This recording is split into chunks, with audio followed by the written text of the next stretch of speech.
Jake Morrison's knuckles were split and bleeding. His breathing came in ragged gasps that tasted of copper and ash. The sand beneath his boots had turned dark with moisture, some of it water from the conditioning systems overhead, most of it blood.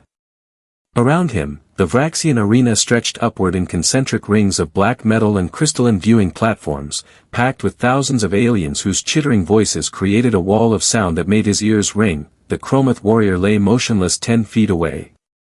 Its 6 limbs were splayed at unnatural angles, its chitinous armor cracked where Jake had found the weak points at the joints. It had taken him 47 minutes to bring down the champion, longer than any of his previous fights. Every second had felt like an hour. Jake had stopped counting the fights after 20. Each victory bought him another week of life, another chance that he might find a way out of this nightmare. His freighter had been intercepted 6 months ago while running medical supplies to the outer colonies.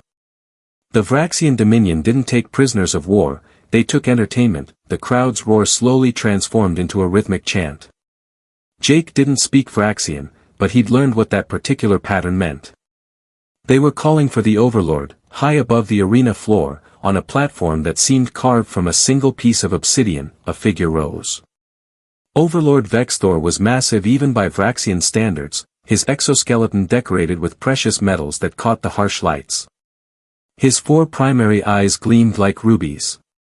His translator implant gave his voice a resonant quality that carried across the entire arena without artificial amplification. The human prevails, Vexthor announced. Unexpected. Remarkable. For the 43rd time, this soft-skinned creature has defeated our finest warriors. 43. Jake hadn't realized it was that many. Each fight blurred into the next, different opponents, same desperation. By our ancient laws, the Overlord continued, a champion who reaches 40 victories earns a reward beyond mere survival. The human has exceeded this threshold. He has earned the right to claim. Jake's stomach twisted. He'd heard about this from other prisoners, the ones who'd lasted long enough to witness it. The Vraxians believed in ownership as the highest form of honor. To them, claiming another being as property was a sacred right of the strong. 2 figures emerged from a side entrance, flanked by guards in ceremonial armor. Both wore neural collars that glowed with a sickly green light. Both walked with the careful movements of those who knew that resistance meant pain. The first was a Kale warrior. Jake recognized the species, their reputation as soldiers was legendary across the known systems. She stood nearly 7 feet tall, her scaled skin the color of burnished copper. Scars crisscrossed her arms and face, each one a story of battle. Her crest, which should have stood proud along her skull, was clipped short, a mark of shame among her people. Despite the collar, despite the chains, her amber eyes burned with defiant rage. The second prisoner couldn't have been more different. She was Lyrian, a species known for their diplomatic corps and scientific achievements. Her skin was pale blue with bioluminescent patterns that pulsed slowly across her arms and neck. She was small, barely 5 feet tall, and moved with a grace that even chains couldn't completely destroy. Her silver hair fell past her shoulders, and her large violet eyes were fixed firmly on the ground. She was trembling. The warrior Kirishan, Vexthor announced, gesturing to the Kale. Captured when her ship made the mistake of defending a human colony. She has killed 3 guards and 7 other prisoners since her arrival. Defiant. Powerful. Useful. He gestured to the Lyrian. The scholar Alessandra. Her research station surrendered without conflict, but her knowledge of quantum navigation is considerable. Compliant. Intelligent. Valuable. The Overlord's eyes fixed on Jake. You may choose one, human. She will serve you for the remainder of your life, or until you sell her to another. This is the right of champions. This is our way. Jake looked at the 2 prisoners. Kirishan met his gaze with pure hatred. She would gut him in his sleep if she got half a chance. But she was a fighter, and if he could somehow earn her trust, she could help him escape. The Lyrian, Alessandra, still wouldn't look up.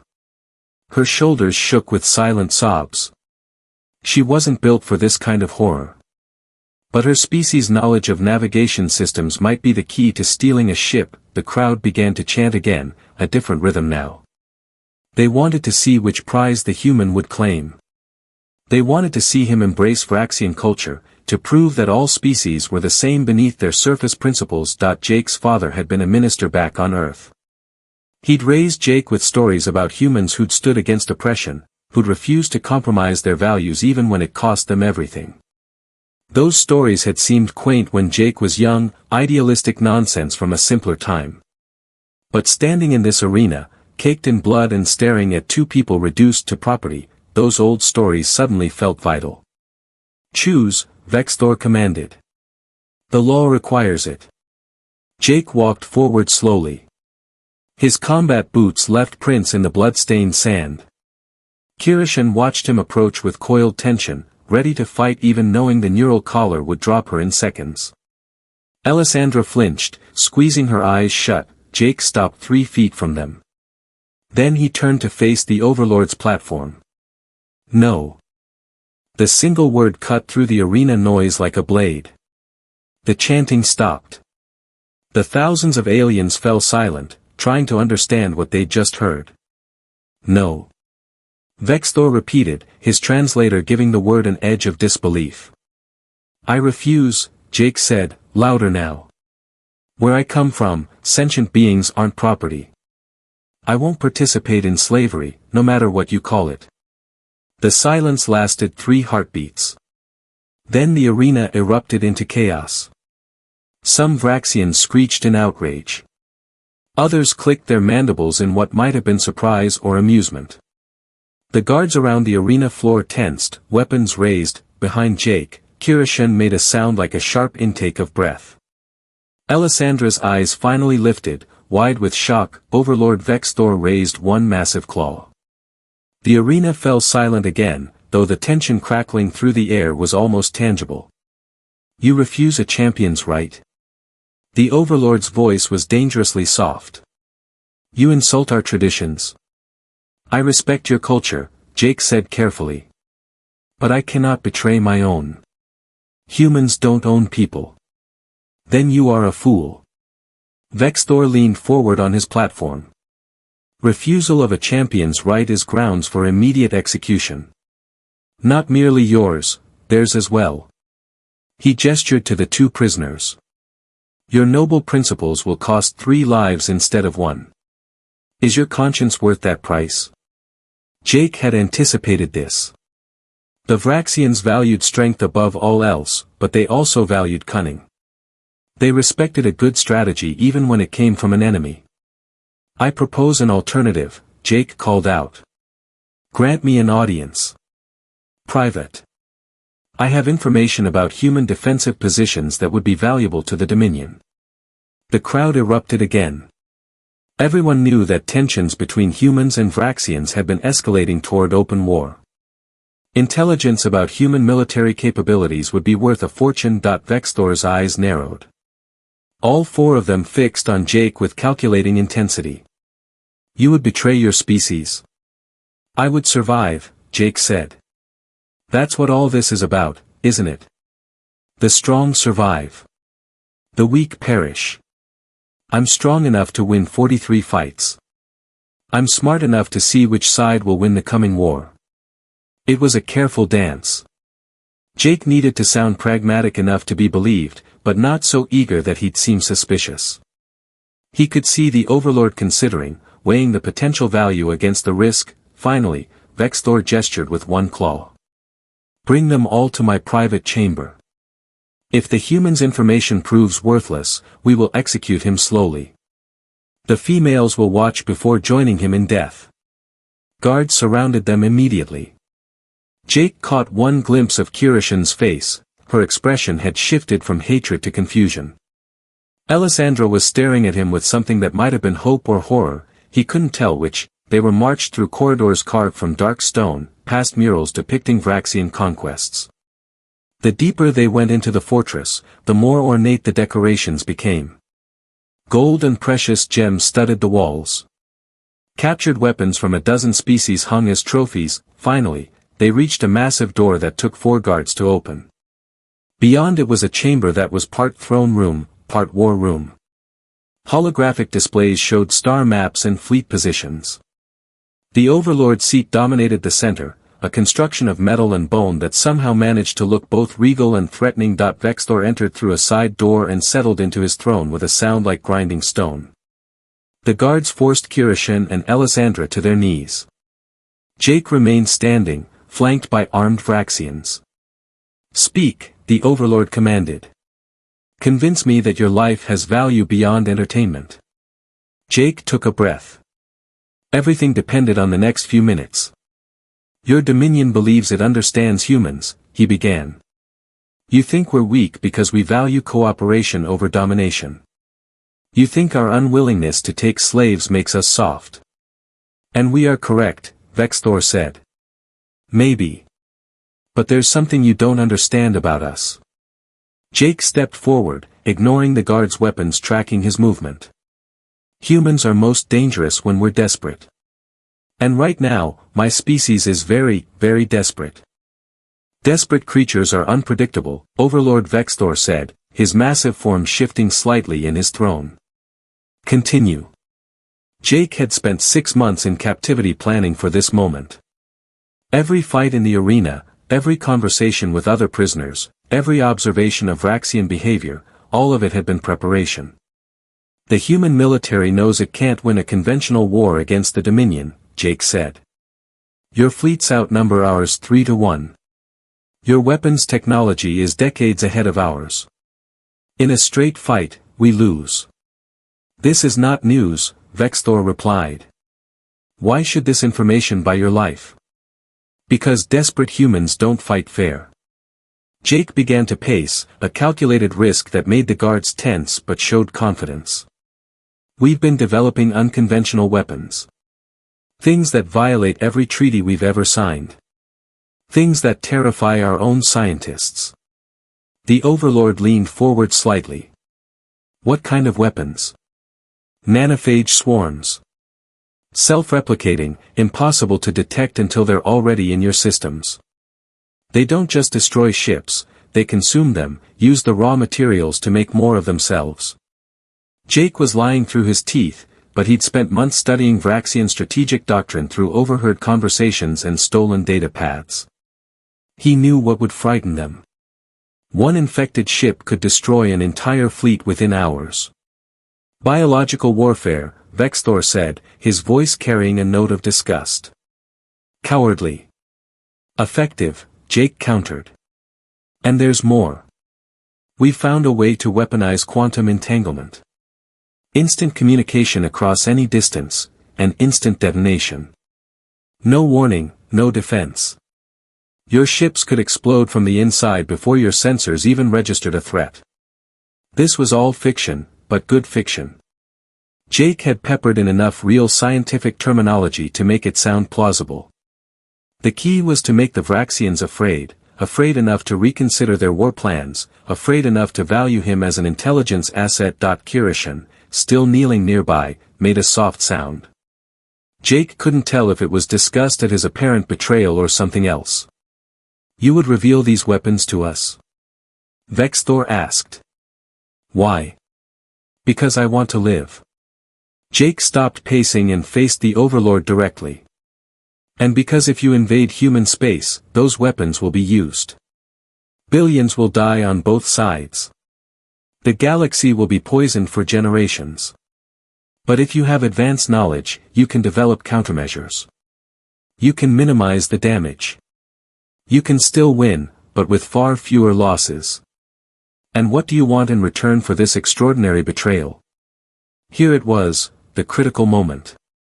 Jake gestured to the 2 prisoners. "Them. Both of them." Elisandra's head snapped up, her violet eyes wide. Kirishin's expression darkened further. "The law allows you only one," Vextor said. "Then change the law. You're the Overlord." Jake moved closer to the throne, speaking rapidly now. "Think about it strategically. If I return to human space with 2 slaves, everyone will believe I've completely abandoned human principles. They'll be disgusted by me. Horrified. They'll think I've gone native, fully embraced Vraxian culture. That's the perfect cover for an intelligence operative. Vexthor's eyes glittered. You propose to spy for the Dominion. I propose to be your most valuable asset in human space. I'll send intelligence through encrypted channels. I'll identify targets for sabotage. I'll manipulate human leadership. Jake was improvising now, building the lie on the fly. But I need credibility. I need everyone, human and Vraxian alike, to believe I'm genuinely one of you now. Taking 2 prisoners, flaunting them as slaves, treating them as property, that will burn every bridge back to human society. I'll have nowhere to go except deeper into your service. The logic was cold and brutal, exactly the kind of thinking Vraxians respected. An interesting proposal, the Overlord mused. But it assumes these weapons you describe actually exist. How do I know you're not simply lying to save your life? Test me, Jake said immediately. Give me a communications device. Let me contact human military channels. I'll provide you with current fleet positions, defensive grids, patrol routes. Information you can verify independently. Once you confirm I'm telling the truth, we can discuss the weapons. Vexthor was silent for a long moment. His claws drummed against the armrest of his throne, creating a rhythmic clicking that filled the chamber. Very well, he said finally. But understand this, human, if you are lying, your death will be legendary in its agony. These females will die slowly while you watch. Then you will join them. I understand, Jake said, the Overlord gestured to one of his guards. Bring a secure terminal. We will test the humans' claims. As the guard left, Vexthor's attention shifted to the 2 prisoners. And you too, what do you think of your potential master's grand plan? Kirishan spoke for the first time, her voice harsh and guttural. Humans. Always thinking they're clever. Always convinced they're different from everyone else. She spat on the floor, a gesture of contempt that made the guards twitch toward their weapons. But in the end, you all reveal your true nature. You're just as selfish and brutal as any other species. Alessandra said nothing. Her luminescent patterns had dimmed to almost nothing, a sign of extreme stress in Lyrians. The guard returned with a small device that unfolded into a holographic interface. Vexthor gestured for Jake to approach. Show me, the Overlord commanded. Jake's heart hammered as he stepped up to the terminal. This was the most dangerous part of his plan. He'd spent weeks memorizing outdated intelligence he'd pieced together from various sources, troop movements that were 6 months old, patrol routes that had probably changed, defensive grids that might have been upgraded. But he only needed to be right enough. Just credible enough to buy time. His fingers moved across the holographic controls, pulling up star charts. He began marking positions, calling out fleet designations, describing defensive capabilities. Some of it was real information from before his capture. Some of it was educated guesses based on standard human military doctrine. All of it was presented with absolute confidence. Vexthor watched intently. Occasionally, he would interrupt with a question, and Jake would answer immediately, never hesitating, never showing doubt. After 20 minutes, the Overlord held up a claw for silence. Enough. I will have my intelligence officers verify this information. It will take several hours. He gestured to the guards. Take them to the holding cells. Separate chambers. If the human's intelligence proves accurate, we will discuss his proposal further. If not. He didn't need to finish the sentence. As guards moved forward to seize them, Jake caught Alessandra's eye for just a moment. He tried to communicate with his expression, trust me. I have a plan. But her face showed only fear and confusion. They were marched through more corridors, descending several levels into the fortress's depths. The walls here were plain stone, damp and cold. Bioluminescent fungi provided dim lighting that cast everything in an eerie green glow. The guards separated them at a junction. Kirishin and Alessandra were taken in different directions, while Jake was shoved into a small cell carved directly from the rock. The door, a solid slab of metal, clanged shut behind him with a finality that made his chest tighten. He was alone in the dark for what felt like hours. No sounds penetrated the cell except his own breathing and the hammering of his heart. He'd bought time, but now came the hardest part, waiting to see if his gambit would work. Finally, the door opened. A different guard stood in the entrance. "The Overlord summons you." They brought him back to the throne room. Vexthor was studying holographic displays that showed the star charts Jake had marked earlier. The Overlord's expression was unreadable. "Your information was, surprisingly accurate," Vexthor said slowly. 37% of the fleet positions you provided have been confirmed. The defensive grid data around the Proxima colonies matched our reconnaissance exactly. Jake felt a wave of relief so intense it nearly made him dizzy. 37%. Better than he'd hoped. However, the Overlord continued, "This proves only that you possessed some intelligence before your capture. It does not prove you can provide current information or that these weapons you described actually exist." "Give me time," Jake said quickly. "Let me establish contact with my former intelligence contacts. I'll prove my value." Vexthor's claws drummed against his throne again. "Perhaps. But first, I want to test your commitment in another way." The Overlord gestured, and guards brought Kirishin and Alessandra back into the chamber. Both looked exhausted and frightened, though Kirishin still maintained her defiant glare. "These females will be placed under your control," Vexthor announced. "Consider it a trial period. I want to see how you treat them. Whether you truly embrace ownership or whether your human sentimentality resurfaces. The collars will remain active. Any attempt to remove them or to escape will result in immediate execution for all three of you." Jake's mind raced. This wasn't what he'd expected. "Your Excellency, The decision is made," Vexthor cut him off. "You will be given quarters in the servant levels. Limited access to communications equipment. Show me that you can be the agent you claim, and we will discuss expanding your role. Fail." He smiled, showing rows of serrated teeth. "Well. You understand the consequences." Guards grabbed Jake's arms and hauled him toward a side exit. Kirishin and Alessandra were pushed along behind him. As they were marched through corridors, Jake's mind worked frantically. This complicated everything. He'd hoped to negotiate freedom for the prisoners, not become their supposed master in truth. They were taken to a small set of rooms in what was clearly a forgotten section of the fortress. The quarters were sparse, sleeping platforms, a basic sanitation unit, food dispensers.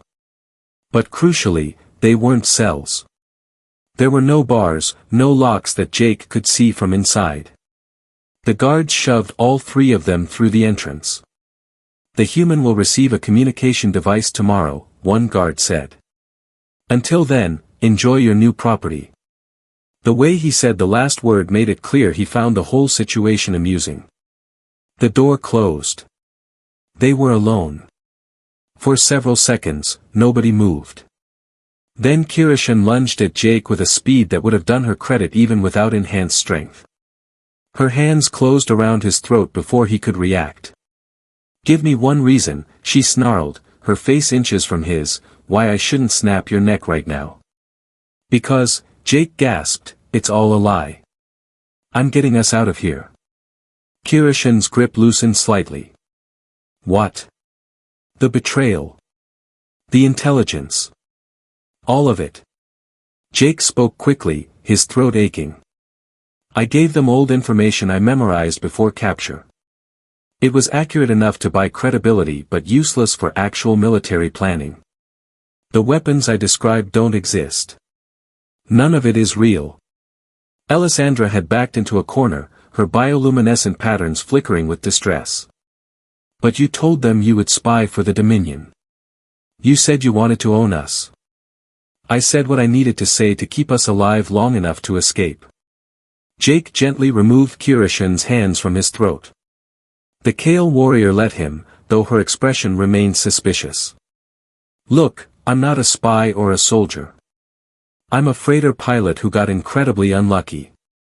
But I'm also not going to participate in slavery or watch two people die because of some alien honor code I don't believe in. So what's your brilliant escape plan? Kirishin demanded. I'm working on it, Jake admitted. But it starts with us not being in separate cells. They put us together, probably expecting me to abuse you or at least treat you like property. Instead, we're going to plan our way out of this fortress. Alessandra stepped forward hesitantly. Why should we trust you? You could be lying right now. This could be another test. You're right, I could be, Jake said.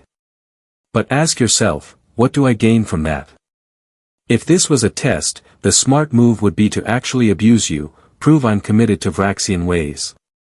Instead, I'm telling you the truth and asking for your help. That's either genuine or the stupidest deception in history.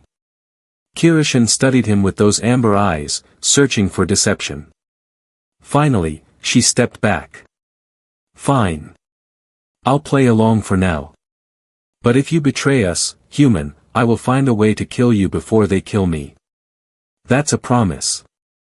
Fair enough, Jake said. He turned to Alessandra. What about you? The Lyrian was quiet for a moment. Her luminescent patterns were slowly brightening, a sign she was calming down. My people have a saying, truth leaves echoes in the soul. When you refused to choose in the arena, when you said sentients aren't property, those words felt true. They echoed.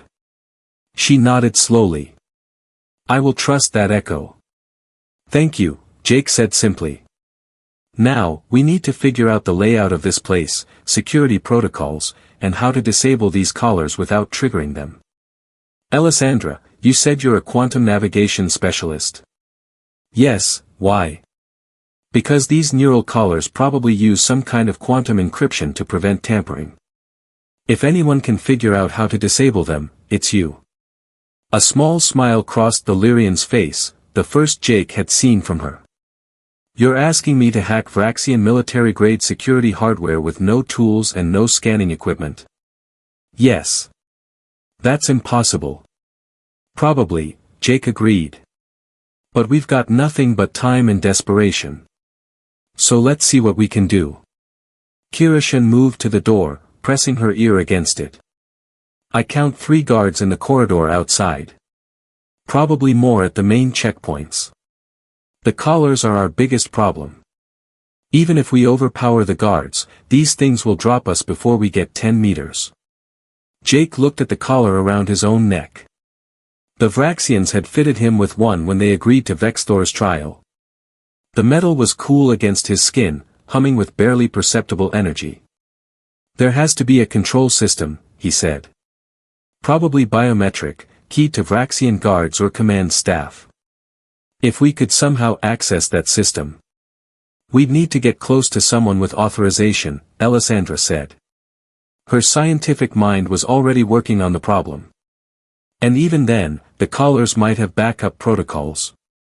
Tampering could trigger them automatically. One problem at a time, Jake said. First, we need to gather intelligence.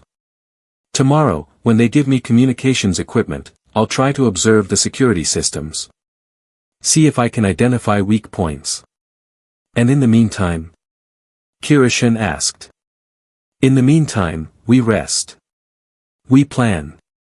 And we prepare for the moment when opportunity presents itself. The 3 of them settled into an uneasy alliance. Kirishin took first watch by the door, her warrior instincts unwilling to let her guard down completely. Alessandra curled up on one of the sleeping platforms, exhaustion finally overtaking fear. Jake sat against the wall, his mind racing through possibilities and contingencies. Hours passed. The fortress was never truly quiet. Somewhere in the distance, machinery hummed, guards walked their patrols, the business of an empire continued. But in their small pocket of rooms, a fragile trust was beginning to form. Why did you really refuse in the arena? Kirishin asked suddenly, her voice quiet. Jake looked over at her. Because you're not property. Neither of you. That's not complicated. For my people, it would have been, she said. Kale culture values strength above everything. The strong dominate the weak. It's natural law. But you humans. She shook her head. You have strange ideas about equality and rights. My people think you're fools for it. Maybe we are, Jake said. But I'd rather be a fool with principles than survive by abandoning them. That kind of thinking will get you killed. Probably. But I'm still here, aren't I? Kirishin made a sound that might have been a laugh. For now, human. For now. The next morning, or what passed for morning in the timeless depths of the fortress, guards arrived with a basic communication terminal. It was old, probably second-hand equipment deemed too obsolete for military use but sufficient for Jake's supposed intelligence work. The guards left it and departed without a word. Jake examined the device carefully. It was functional but limited, probably monitored and certainly restricted in what it could access. Still, it was a tool, and tools could be repurposed. Can you work with this? He asked Alessandra. She came over, her fingers dancing across the holographic interface. The encryption is standard Vraxian military protocol, 3 generations old. The hardware has access ports that were probably meant for diagnostic equipment. Her eyes brightened with intellectual excitement. Yes. Yes, I think I can work with this. What are you thinking? If I can access the diagnostic ports, I might be able to create a feedback loop that queries the collar control system. It won't disable the collars directly, but it could give us information about how they work. Where the control nodes are located. Who has authorization to activate or deactivate them? How long would that take? Days. Maybe a week. She looked up at him. And there's a risk. If the security systems detect unauthorized queries, it could trigger an alert. Do it anyway, Jake decided. We're on borrowed time here. Eventually, Vexthor will realize the weapons I described don't exist. When that happens, we need to be ready to move. Alessandra nodded and began working. Her fingers moved with surprising speed across the interface, pulling up system architectures, identifying pathways through the fortress's network. Kirishin watched with evident respect.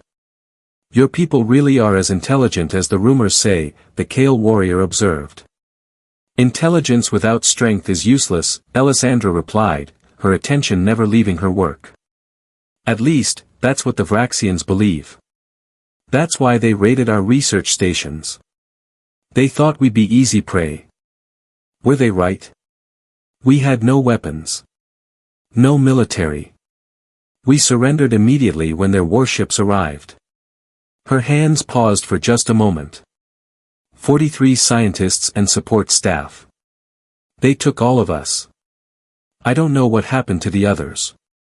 The room fell silent except for the soft hum of the terminal. Jake felt a familiar anger building in his chest, the same anger that had driven him to refuse in the arena. How many beings across the galaxy had been reduced to property by species that valued might over right? We're going to get out, he said quietly. All 3 of us. I promise you that. Don't make promises you can't keep, Kirishin warned. Then I'll keep it. The days that followed fell into a routine. Jake would spend time at the communication terminal, pretending to establish contacts and gather intelligence. In reality, he was mapping the fortress's digital architecture, identifying security protocols, learning everything he could about Vraxian systems. Alessandra worked tirelessly on cracking the collar control network. The Lyrian operated on very little sleep, driven by the kind of intellectual passion that Jake recognized from his time around scientists and engineers. She was brilliant, finding pathways through the security that shouldn't have existed. Kirishin maintained physical readiness, running through combat forms in the limited space they had. She also used her warrior's observational skills to memorize guard patrol patterns, shift changes, and the subtle tells that indicated which guards were alert and which were coasting through their duties. On the 5th day, Alessandra made a breakthrough. "I've got it," she announced, her patterns flaring brightly with excitement. "The collar control system. I can see the authorization hierarchy." Jake and Kirishin crowded around the terminal. Alessandra pulled up a schematic that showed a network of control nodes throughout the fortress. "There are 3 primary authorization levels," she explained. "The Overlord has absolute control over all collars. His senior commanders can control specific groups. And then there are individual guards who can trigger emergency lockdowns. So we need to either kill Vexthor or capture one of his commanders," Kirishin said bluntly. "Not quite," Alessandra replied. "The collars communicate with the control system through quantum-entangled particles. But the system has to verify the control signal against a biometric database. If we could access that database and add our own biometric signatures with authorization privileges, we could disable our own collars," Jake finished. "But how do we access the database? That's the problem. The database is stored in the fortress's central security core. It's in the deepest, most heavily guarded section of the facility." She pulled up another schematic showing layer after layer of security checkpoints. "We'd need to get past at least 50 guards, multiple automated defense systems, and biometric locks that we have no authorization to pass." "So it's impossible," Kirishin said flatly. "Maybe not," Jake said slowly, an idea forming. "Alessandra, could you create a false authorization signal? Something that would make the security system think a guard or commander was accessing the database for legitimate reasons?" "Possibly, but it would require getting much closer to the security core. Close enough to inject the false signal into the local network. And even then, we'd only have seconds before security protocols detected the intrusion." "Seconds might be enough," Jake said. "If we could time it right, coordinate our movements." "You're talking about a suicide mission," Kirishin interrupted. "Even if everything goes perfectly, even if we somehow reach the security core and disable the collars, we'd still have to fight our way out of a fortress filled with thousands of Raxian soldiers." "I know," Jake acknowledged. "But what's the alternative? Wait here until Vexthor realizes I've been lying. Hope that somehow the situation improves on its own. We could try to take hostages," Alessandra suggested hesitantly. "If we could capture someone important." "Vraxians don't negotiate with prisoners," Kirishin said. "They'd kill the hostage and us without hesitation. Their culture considers it honorable to die rather than submit to coercion." They were silent for a moment, the weight of their situation pressing down on them. Then Jake had an idea. It was reckless and dangerous and probably doomed to fail. But it was the only plan that had even a slim chance of working. "What if," he said slowly, "we didn't try to sneak to the security core? What if we made them bring us there?" Both aliens looked at him with confusion. "Think about it," Jake continued. "Vexthor wants to believe I'm a valuable intelligence asset. He wants me to prove my loyalty. What if I gave him a reason to take all of us, deep into the fortress's secure areas?" "What reason?" Alessandra asked. "I tell him I've made contact with a human agent who can provide detailed information about those fictional weapons I described. But the data is too sensitive to transmit wirelessly. It has to be received on a secure terminal in an isolated system. The kind of secure terminal that would only exist in places like the Central Security Core," Kirishin said, understanding dawning in her eyes. "Exactly. Vexthor would want to verify the information personally. He'd bring me to a secure location. And if I insisted I needed my property with me, claimed they were part of my cover identity or that I needed their technical expertise, he might bring us all," Alessandra finished. "And once we're inside the secure areas, once we're close enough to the control systems, we make our move," Jake said. "Disable the collars, fight our way to the docking bays, and steal a ship." "That is the worst plan I have ever heard," Kirishin said. But she was smiling, the fierce, predatory smile of a warrior who'd been waiting for a chance to fight back. I love it. It requires perfect timing, Alessandra cautioned. I'd need to have the false authorization ready to deploy the instant we're close enough. Any delay, any mistake, and we're dead. Then we don't make mistakes, Jake said simply. They spent the rest of that day and the next planning every detail. Alessandra prepared her digital intrusion, creating authorization codes that would fool the security system long enough for them to disable their collars. Kirishin inventoried everything in their quarters that could possibly be used as a weapon. Jake rehearsed the lie he would tell Vexthor, making sure every detail was plausible and compelling.